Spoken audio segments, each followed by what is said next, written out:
When I dive into writing an orchestral piece, everything starts out great. I fire up my best orchestral VSTs and get excited about how real the idea sounds. In a creative frenzy, I'll be adding woodwind ideas over here, then strings over there. After I get down about 20% of the piece though, I usually get stuck. I find myself asking questions like, is there something wrong with this oboe line? Or should I just push it down by 2 dB? Or pan it further to the left? Or do I need to change my expression in dynamic automation?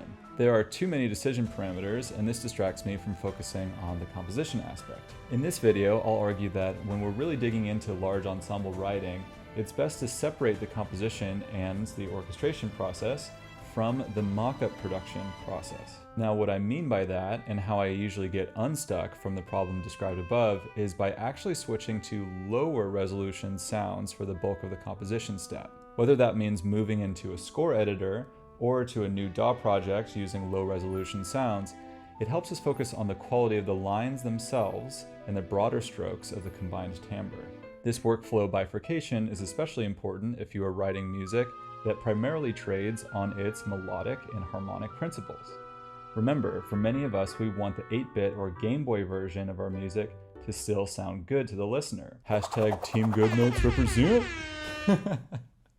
Nice. The best part is, if it sounds good with lower fidelity sounds, it'll likely sound even better when you use all your mock-up tools to get more realism at the end. To guide us through that workflow, let's see how I used it to complete my most recent orchestral release, co-written with pianist Dystopian Tanuki, Eyes That Reflect the Sky. Caveats.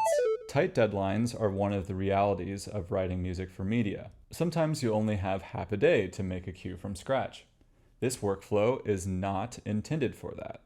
Rather, I think that composing in a low resolution space first, then moving on to mock-up production, or if you're so lucky, live recording, is the most efficient workflow for important cues like the main theme or a pivotal cutscene. I'd say you need at least 1 day for the composition stage and 1 day for the mock-up stage, depending on the ensemble size. Step 0, the piano sketch.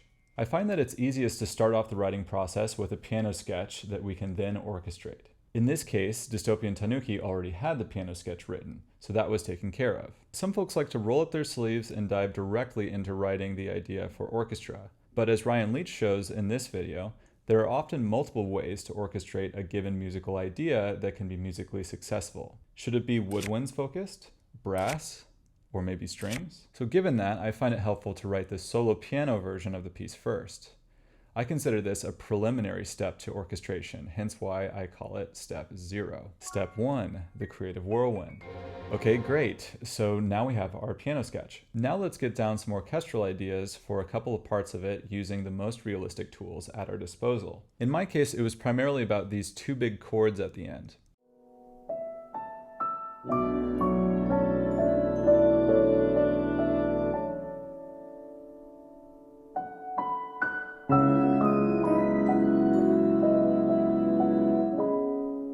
I wanted to try out swells with a wind stack using bass clarinet and French horns. I built out a couple moments like this, but then ran out of ideas, leaving the rest of the arrangement rather sparse.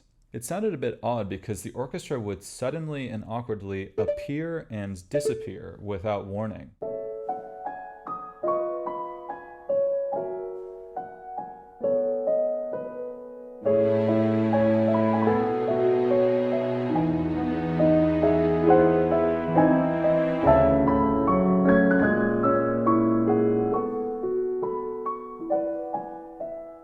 Ideally, in a concerto type of piece like this with the primary instrument and accompaniment, we want the accompaniment up to a little something or other for most of the arrangement. Not so active that we can't hear the primary material, but not so inactive that we have this stop and start feeling or a sense that the larger ensemble isn't really being utilized. So even though we've gotten a couple inspired textural ideas, there are still a lot of notes to write for the arrangement. Step 1 is a key part of my workflow, but it usually only gets me about 20% of the way. Step 2, score land, high-level roadmap. Now that we've crafted a couple inspired moments in the piece, it's time to do the harder work of making the high-level plan for the orchestration and executing that plan. To use a military metaphor, we're going to hash out our high-level strategy first, and then dive into the details of the tactics. We're going to use lower resolution MIDI sounds for these steps. I personally like to do step 2 by putting the piano sketch in a score editor like Dorico and annotating the score. For our example piece, I only had audio for the piano sketch, so I transcribed it. Now we can write broad strokes orchestration ideas measure by measure above the piano sketch. I like to keep these fairly broad, like melody, oboe, cello 8VB, harmony, winds, or strings tremolo swells. This is an annotation format taught by Alain Meyrand in his course Orchestrating the Line, which I highly recommend. You can also see Alain use the format in a recent video on Ryan's channel, for which he was a guest. If sheet music isn't your forte, stupid, love it. You can also make your sketch and annotations in a DAW. Logic's markers feature, for example, can be a great tool for measure-by-measure annotations. When working on a large ensemble piece, regardless of whether it's in a score editor or a DAW, I highly recommend you make this high-level roadmap for the piece before you start getting into the weeds and writing all the lines. Remember, strategy first, tactics second. Step 3, score land. Fill in the roadmap. Now that we have our roadmap, it's time to fill it in. In a score editor, our timbre and mixing decisions are super limited. All we can do for each instrument is assign dynamic markings, crescendos, and decrescendos. We can no longer obsess over automation curves for C1 and C11 and track volume, compression, EQ, or anything like that. A bonus of score editors in this step is that in the end, we'll also have a score ready for live players if we ever get the opportunity to work with them. If we're in the DAW, we can fill in the roadmap using lower resolution VSTs.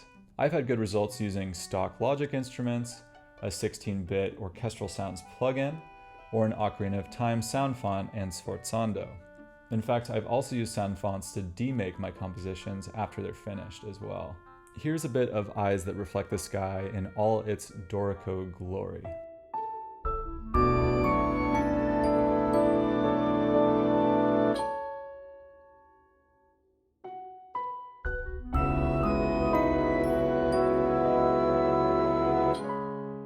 Remember, many of the great composers of Japanese VGM who we look up to from the 1980s through the 2000s had to work with big technical constraints and instruments that didn't sound anywhere close to live players.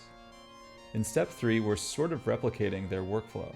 It's sort of the 21st century version of writing scores with pen and paper. We're reducing the resolution of the audio feedback available and using our imagination to envision what the live version would sound like. Step 4. Initial mock-up production. Now we're going to make a mock-up of our filled-in piece. It's time to fire up that template with all your best stuff. We can now more confidently dive into all the minutiae that we were thinking about in step 1 because the musical lines are now much more finalized. The main thing I'll say about the mock-up production step to prevent overwhelm is to produce one section of the orchestra at a time. So in this case, I mocked up the string section for the whole song first, then woodwinds, brass, and finally percussion. It helped to have the piano as the backbone and exogenous constraint of the arrangement because in each stage, I was mixing the instruments I was working on against the piano. This can save us a lot of time later on because we're essentially mixing as we produce the mock-up. Now the mixing step will really be about balancing the sections of the orchestra against each other, gluing them together with reverb buses, and adding extra bits of automation to make certain lines stand out. But I digress. Back to the notes. Step 5. Iterate between score and mockup. In step 4, we'll often find a couple spots that don't sound quite like what we imagined in step 3. Now we have this higher resolution representation of what the live performance or final mockup will look like. So we'll naturally make some updates and edits to the notes themselves. If we want our score to match the final draft of the audio, we'll need to make these updates back there as well. In light of this, I'll color any regions with updated musical material red and just update all the red regions back in my score once I complete step 4. Whereas the mockup gives us a clearer idea of the audio, a score editor will make it visually clearer, for example, that the clarinet hasn't done anything for 50 measures. As such, sometimes in updating the score, we'll get new ideas that push it ahead of the current mockup draft. Like the red DAW regions, I'll color in any such score edits red and update the red parts in the mockup once I'm done getting the score caught up to the audio.